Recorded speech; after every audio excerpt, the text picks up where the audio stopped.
Hi Sven. So now we are standing in front of the future entrance of the experimental cave. We cannot see too many features yet, but what can we already see? So, right now I am standing in the entrance to the experimental cave. Right in front of me you will have a light door, which will be basically a fence, and here you can see the place that will be holding some safety interlocking systems, which then will make sure that this door is closed when we put radiation inside the experimental cave. Now, when you look at those thick walls and then hear me talk about a light door, that doesn't really add up, right? So what we have here is basically very heavy walls, which are a mixture of concrete, classical concrete, but then also enriched with a little bit of B4C. 0.5% is enough to actually increase the neutron absorption rate even more of this concrete and make it to what we have here.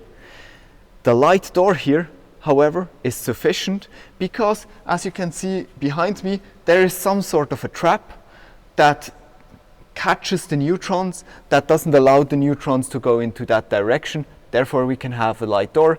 This will make the handling of the experiment much easier, because this door you will open up in 10 seconds, a heavy door you will open up in a minute or two.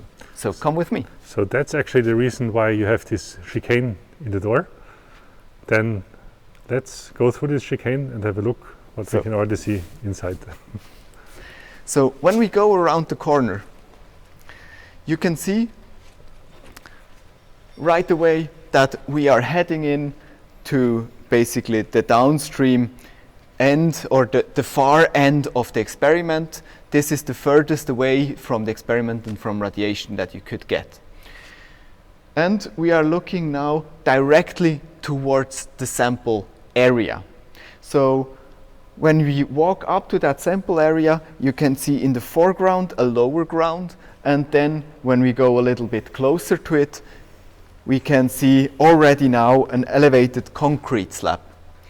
On this concrete slab, we will, additionally to what we already have, put a stone floor, which is then very precisely machined, and this stone floor will serve somewhat as a bedding on which pressurized air feed will then will serve as a bedding on which then our detector arm, which is a roughly 4 meter long carrier and is placed on pressurized feet, will be able to slide on basically without friction and with very high precision in set direction and very low roll around its length axis. So a very good setup for precision measurement experiments.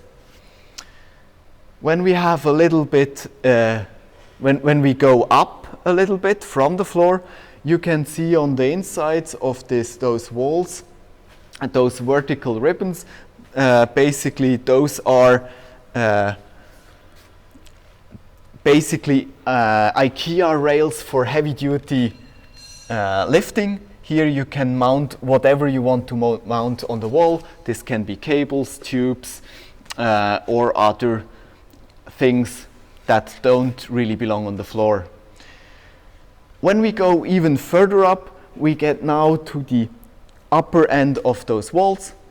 Here on top we will have roof segments. So this roof will be basically long carriers that are going perpendicular to the beam. And I can quickly go there, or I can quickly go to the sample position, which will be pretty exactly here. So the beam will hit the position where I am, and that's basically the zone where all the magic happens. And to have the best possible access to this zone, we will have a ramp that comes up from the ground level to this dance floor, basically this stone floor here. But additionally to that, we will also have an opening roughly 1.5 by 1.5 meters in the roof with a heavy door that can slide open, and that will allow us to bring sample environment and also heavy samples or whatever from the top directly to sample position. To get that done, we of course also need a crane. As you can see here, we have a crane which can be operated with a remote control, which has a 1.6 ton load capacity at its far end, and that can reach this sample position, but can also reach the outside section that is just coming after our downstream experimental cave wall, so we can easily bring sample environment from the downstream end of the experimental cave to the sample position. Furthermore, SCADI, our neighboring instrument, can also use this crane, which is a nice add-on. Great. So that's all we can see from the ESTIA cave for the moment. Thanks a lot, Sven.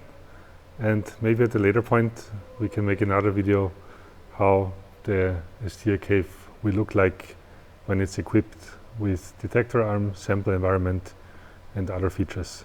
Thanks a lot. Thank you.